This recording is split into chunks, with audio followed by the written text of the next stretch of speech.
The first thing people noticed about Ivar Mikkelson's homestead was the hole. Not a well, not a root cellar, but a proper excavation 10 feet deep and 12 feet square, lined with river stones hauled from the creek bed 2 miles distant. While his neighbors raised timber walls toward the sky, the Finnish immigrant kept digging down, disappearing into the earth each morning and emerging covered in clay each evening. "Mikkelson's digging his own grave," joked Cornelius Shaw at the land office, where settlers gathered to trade gossip and complaints. Shaw had claimed the adjacent quarter section and considered himself something of an expert on prairie construction, having built a fine soddy that he boasted could withstand anything the Dakota sky might deliver. Martha Whitmore, the settlement's unofficial historian who recorded everything in leather journals she ordered from Chicago, noted the unusual construction in her September 1881 entry. "The Finn continues excavating. General opinion holds he's gone simple from the summer heat. Dr. Price suggests possible melancholia. I reserve judgment." By October, Mikkelson had constructed something nobody in the settlement had ever seen. His cabin stood ordinary enough above ground, a modest 16 by 20 foot structure of cottonwood logs. But beneath the wooden floor, accessed through a hatch beside the fireplace, lay an underground chamber where he'd built his bedroom. Stone walls, timber ceiling, a proper bed with a straw mattress. He would sleep below the frost line, while sensible people slept in proper above-ground rooms like civilized Christians. Then January 1882 brought the children's blizzard, and everything the settlement believed about proper construction died in the snow. Ivar Mikkelson had buried 3 children in Finland before he buried his wife. The winters in Ostrobothnia had taken them one by one. Despite the fires he kept burning, despite the furs he piled on their beds, despite prayers offered in a language he'd since tried to forget. When consumption finally claimed Annalee in the spring of 1879, Mikkelson sold everything, bought passage to America, and swore he would never again lose someone to the cold. The Dakota land agent had described the territory as hospitable and temperate. Mikkelson recognized the lie immediately. This flat emptiness, treeless and wind-scoured, would breed winters that made Finland feel gentle. But land was cheap, and Mikkelson had learned something in Ostrobothnia that American settlers had never needed to know: how to hide from winter underground. His father had taught him the technique during the brutal winter of 1856, when temperatures dropped so low that trees exploded from the pressure of frozen sap. The family had survived by retreating to a chamber dug beneath their farmhouse floor, a space that maintained survivable temperatures when the world above turned lethal. 3 neighboring families who lacked such refugees were found frozen in their beds that spring. The knowledge had saved Mikkelson once. He intended to make certain it could save him again. "You're building what now?" asked Samuel Ironwood, a Métis trader who passed through the settlement each month with goods from Winnipeg. Ironwood had seen many things in his 50 years traveling the northern plains, but a man deliberately constructing a bedroom underground struck him as novel. "Sleeping room," Mikkelson replied in his careful English, each word selected like a tool from a box. "Below frost. Earth stays warm when air turns killing cold. 52 degrees always. Summer, winter, makes no difference. Ground temperature is constant." Ironwood considered this. Unlike the American settlers who dismissed anything unfamiliar, the trader had learned that survival knowledge came from many sources. "The Mandan people build earth lodges," he offered, "partly underground, warm in winter, cool in summer. Old knowledge." Mikkelson nodded. "Old knowledge, best knowledge. New ideas kill people. Old ideas kept people alive long enough to become old." The philosophy didn't translate well to the settlement's predominantly American population. Cornelius Shaw, born in Ohio and raised on the certainty that American methods represented the pinnacle of human achievement, couldn't fathom why anyone would choose to sleep underground like a badger when proper bedrooms existed. "Man's not right in the head," Shaw confided to his wife, Prudence. "Living like an animal, burrowing into the dirt. I give him one winter before he comes begging to sleep in a civilized home." Prudence Shaw, who had survived 2 Dakota winters and lost feeling in 3 toes during the second one, said nothing. She'd learned that survival and dignity didn't always occupy the same space. The excavation had taken Mickelson 6 weeks of brutal labor, working alone because no one would help with a project they considered insane. He'd calculated the dimensions carefully, 10 feet deep to reach below the frost line that penetrated Dakota soil to approximately 4 feet each winter. 12 feet square to provide comfortable living space without requiring structural supports that might fail under the weight of earth above. The digging itself had become a kind of meditation. Each shovelful of earth removed was a small victory against the cold that had taken his family. Each stone placed in the growing walls was a promise that this winter, at least, would not claim him. The settlers who watched him work saw madness. Mickelson saw survival. Hauling the river stones had been the most demanding phase. The creek bed lay 2 miles distant, and each stone weighed between 30 and 80 pounds. Mickelson made the journey 4 times daily for 3 weeks, his small cart creaking under loads that gradually accumulated into the walls of his underground sanctuary. He selected stones specifically for their rounded shapes, knowing that smooth surfaces would shed moisture better than rough ones, and that dense river stones held heat more efficiently than porous fieldstone. The stone walls served multiple purposes that Mickelson explained to anyone who asked, though few did. River stones absorbed heat from the small iron stove he'd installed, radiating warmth back throughout the night after the fire died. The stones also wickeded moisture away from the living space, channeling condensation toward a gravel-filled drainage pit in one corner. And the mass of stone moderated temperature swings, maintaining the consistent 52-degree baseline that the Earth naturally provided at this depth. 52 degrees isn't warm, observed Dr. Edmund Price during a visit to assess Mickelson's mental state. The settlement had requested the examination after Mickelson refused to attend Sunday services, citing construction deadlines. "You'll still need substantial heating to reach comfortable temperatures." 52 degrees is not freezing, Mickelson replied, demonstrating the logical precision that made him difficult to argue with. 52 degrees means pipes don't burst, water doesn't ice, man doesn't die. From 52 degrees, small stove makes comfortable warmth. From 20 below zero, big stove barely makes survival. Starting point matters. The thermodynamic principle was sound, though Dr. Price lacked the technical background to fully appreciate it. Heating a space from 52 degrees to 65 degrees required far less fuel than heating from 20 degrees to 65 degrees, an 85-degree differential versus a 13-degree differential.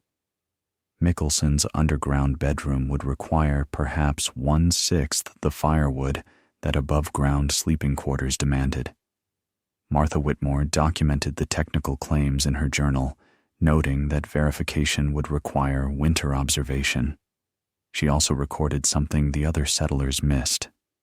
Mickelson's hands shook slightly whenever he discussed winter, a tremor that spoke of memories too painful for his limited English to express. By November, the underground bedroom was complete, and Mickelson invited inspection from anyone curious enough to descend the ladder through his cabin floor. The space surprised those who visited. Rather than the damp cave they'd expected, Mickelson had created something almost cozy. The river stone walls curved slightly inward, creating a natural vault that needed no additional support. Timber beams spanned the ceiling, supporting a layer of planks covered with packed clay and straw for insulation. A small iron stove, its pipe angling up through the cabin above, provided heat that the stone walls absorbed and slowly released. The bed occupied one corner, built from rough-hewn pine with a rope-strung mattress base and a thick straw tick covered in wool blankets and fur pelts. Dried herbs hung from the ceiling beams, their fragrance masking any earthiness from the underground location. A wooden ladder provided access to the cabin above, while a small hatch in the ceiling admitted light during the day. "It's actually pleasant," admitted Martha Whitmore after her inspection. "Warmer than my own bedroom, and we haven't even reached true winter yet. The stone walls feel almost heated, though the stove was barely burning."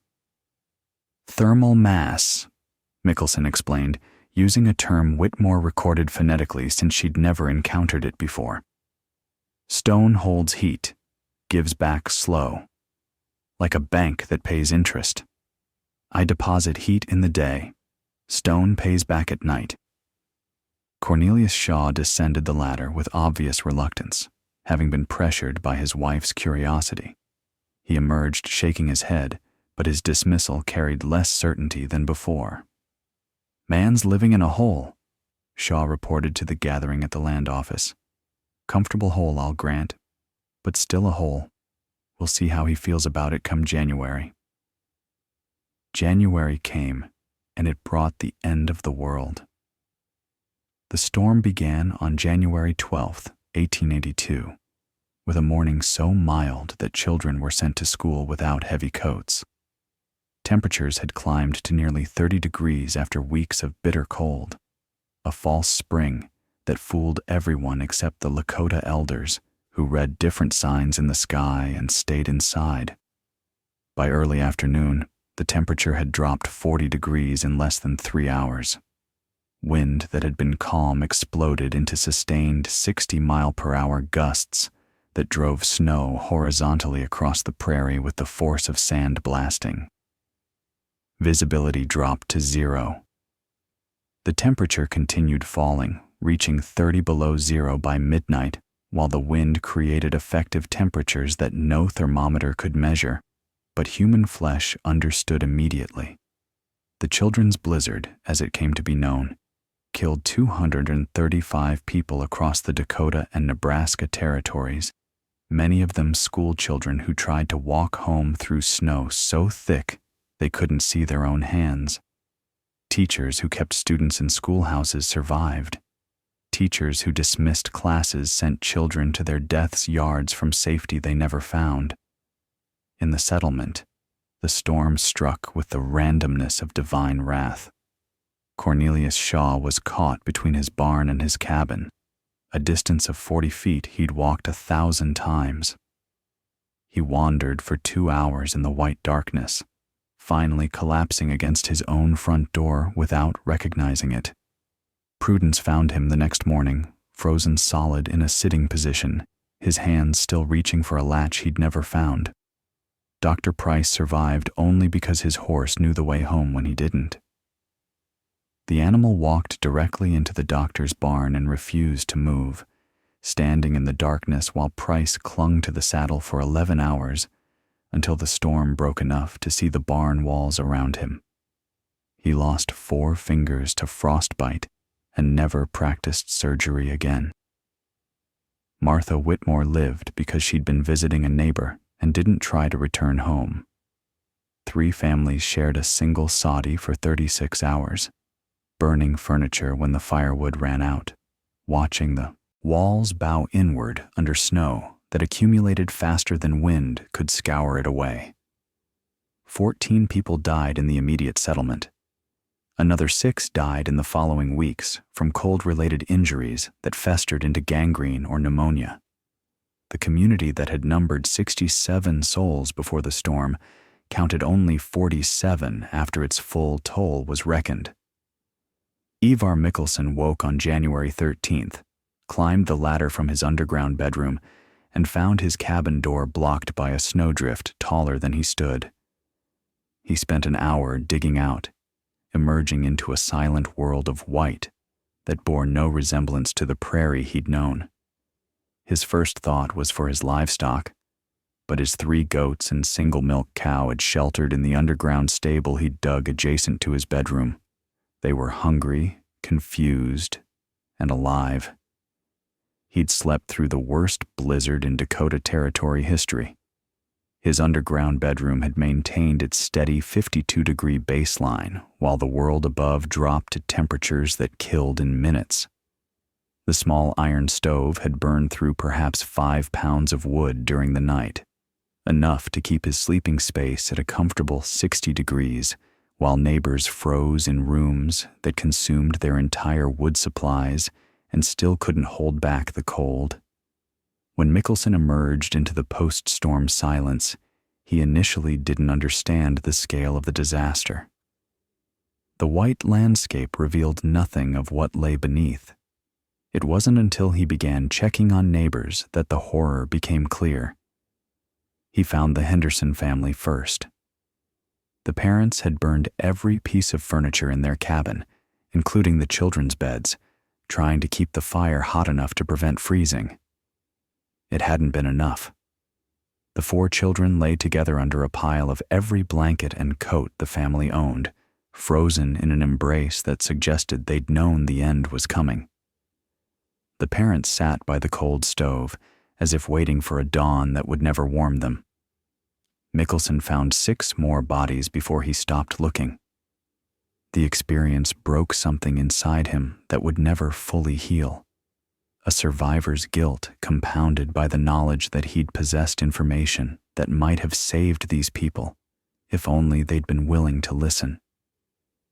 The settlement's survivors gathered at the land office on January 20th, those healthy enough to travel assembling to assess damages and plan for the remainder of winter. The meeting had the quality of a funeral, with 19 empty chairs representing the dead and missing. Mickelson's arrival silenced the room. He'd walked 3 miles through waist-deep snow, apparently unconcerned about conditions that had killed hardier men. His cheeks showed color. His hands were steady. He looked like a man who'd spent the blizzard beside a comfortable fire rather than fighting for survival. "How?" demanded Thomas Reinhardt, a German immigrant who'd lost his youngest son to the storm. "How did you survive? Your cabin is no larger than mine. Your stove is smaller. I burned everything, and my boy still froze. How are you standing there like nothing happened?" Mickelson understood that anything resembling satisfaction would be obscene. He kept his voice flat, his expression neutral, his explanation technical. "I slept underground. Earth temperature stays 52 degrees. Small stove keeps comfortable warmth. Storm passes above while I sleep below. Same way animals survive. Badger, fox, rabbit, they go underground. They know what people forget." The explanation prompted Martha Whitmore to retrieve her journals, reading aloud the entries she'd made in September and October, documenting Mickelson's construction and the technical principles he'd explained. The words that had seemed like immigrant foolishness now read like prophecy. "Thermal mass," she read. "Stone holds heat, gives back slow. 52 degrees means starting point for small fire, not ending point for big fire." Thomas Reinhardt wept, though whether from grief or rage or some combination that defied simple description, no one could say. His son had frozen in a bedroom 20 feet above ground, while Mickelson slept comfortably 10 feet below.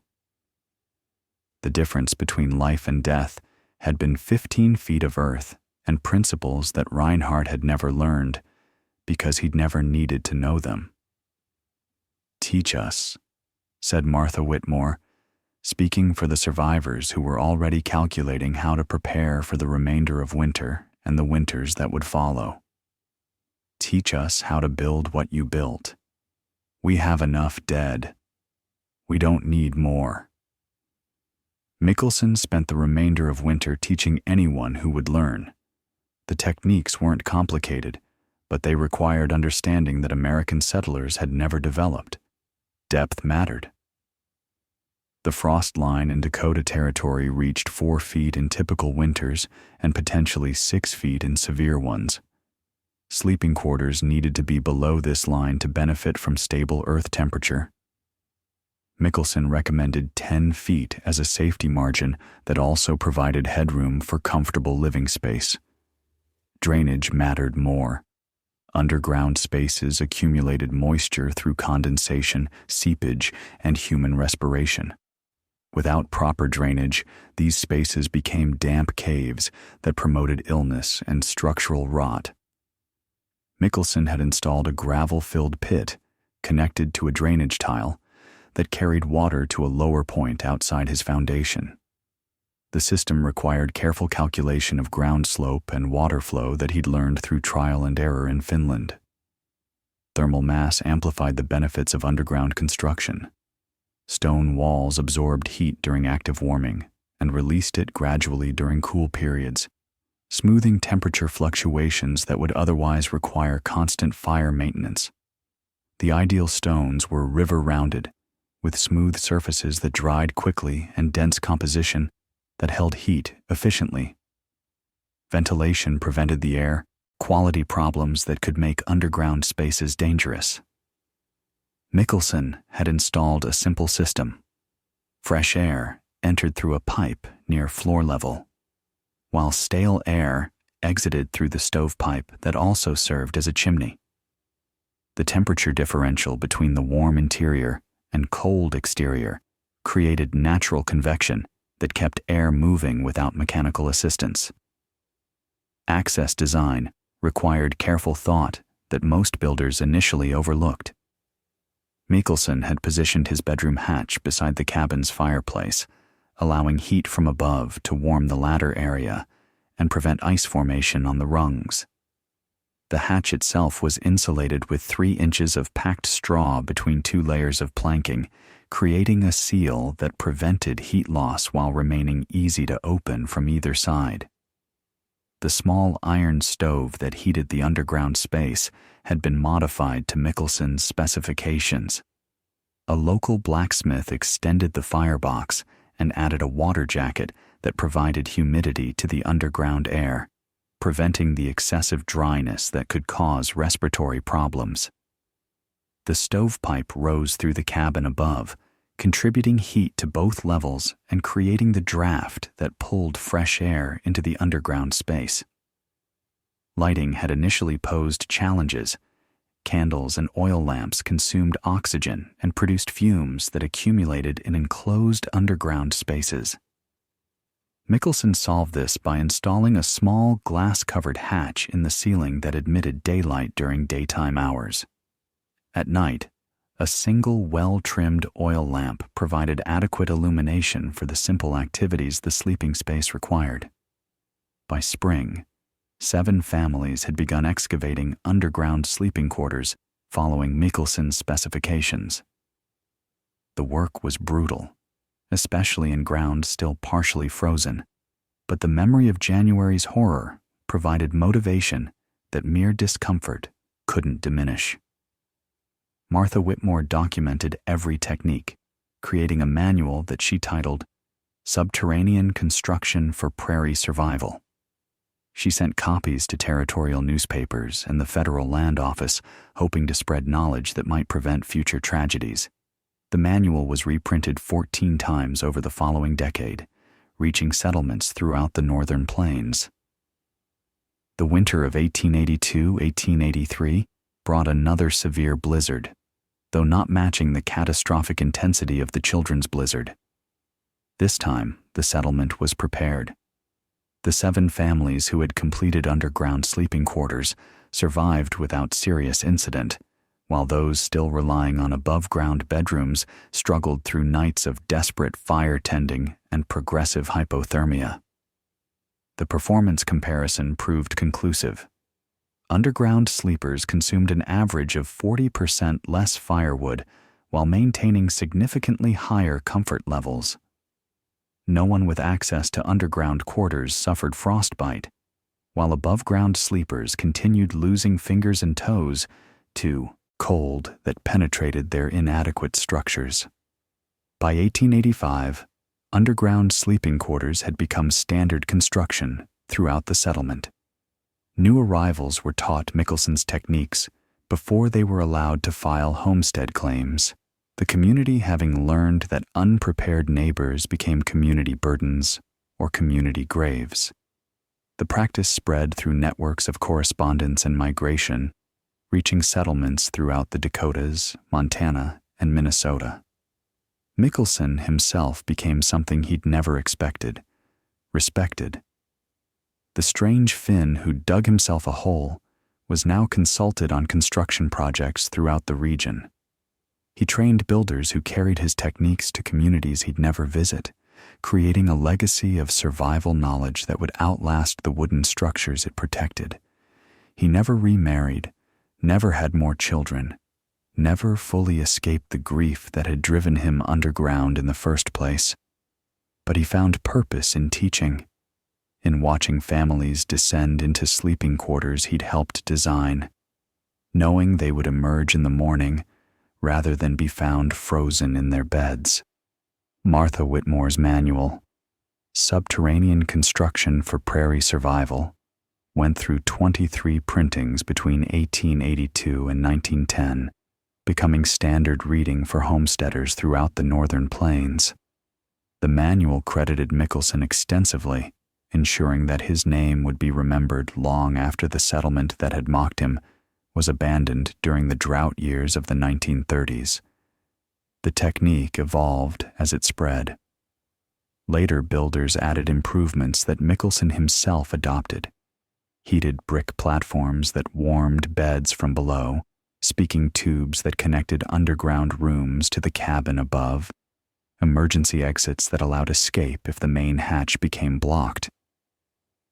But the core principle remained unchanged: go deep enough, and the earth itself becomes shelter. Regional construction surveys conducted by the Dakota Territorial Government in 1889 documented the technique's spread and effectiveness. Of 234 homesteads surveyed in the northern counties, 167 included some form of underground living space.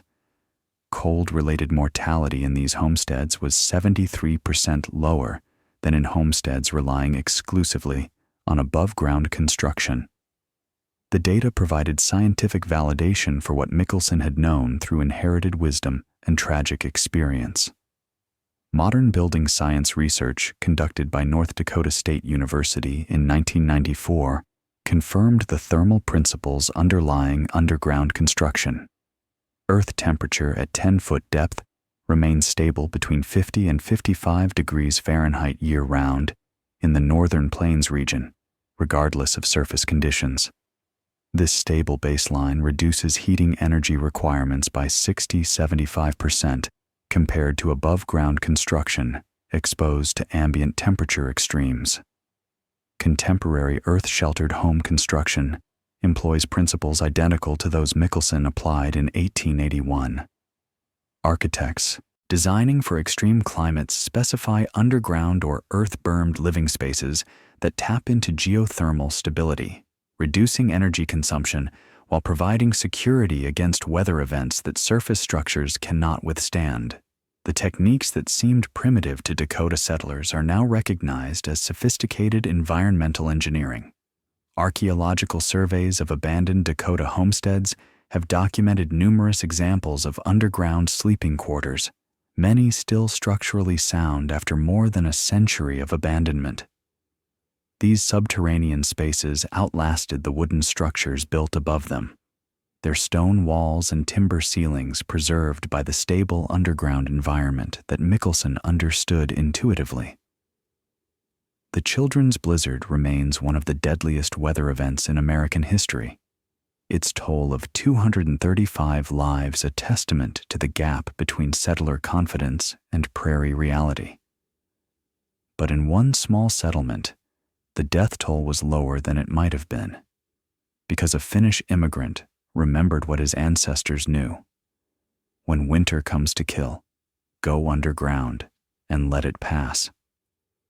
Mickelson's underground bedroom hadn't just challenged American building assumptions. It had proven that dismissing old knowledge as primitive foolishness often revealed not their ignorance, but ours.